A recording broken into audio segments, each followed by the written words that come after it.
When he came back from college, they discovered that everything about him has changed. They noticed it from a mile away that his character and attitude has been shaping like a bricks that spring from dust, mud, clay.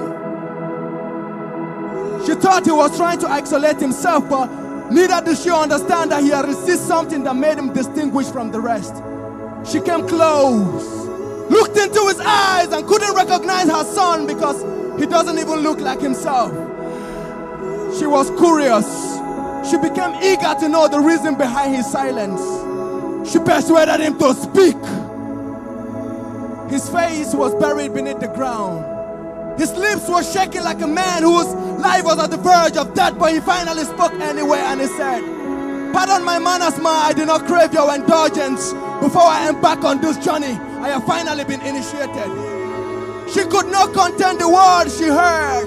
She screamed and shouted loud. Her voice echoed through the roof when she said, "Jesus!" And he said, "Do not mention the name of my Capone in vain." Your Capone! Your Capone! It is what you went to tertiary institution to become.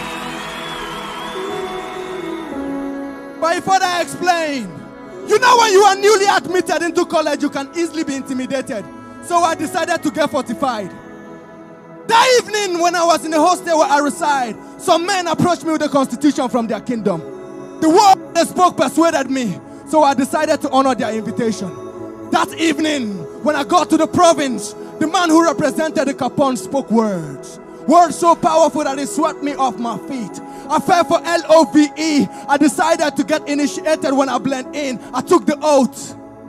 They gave me an orientation before my induction.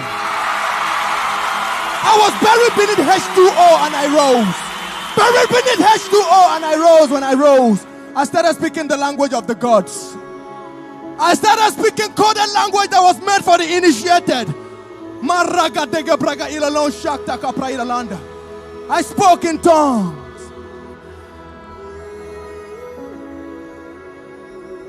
She came close to rip off his clothes to see if he still have scars left or injury due to the brutal torture he might have received when he was going through the initiation process.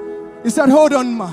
My Capone took lashes from my lashes, so he took nails from my nails. He was brutally tortured for my sake, so I would not be enslaved when I came." Then she looked at her son. She said, "You mean you went to the tertiary institution of higher learning to belong to a fraternity?"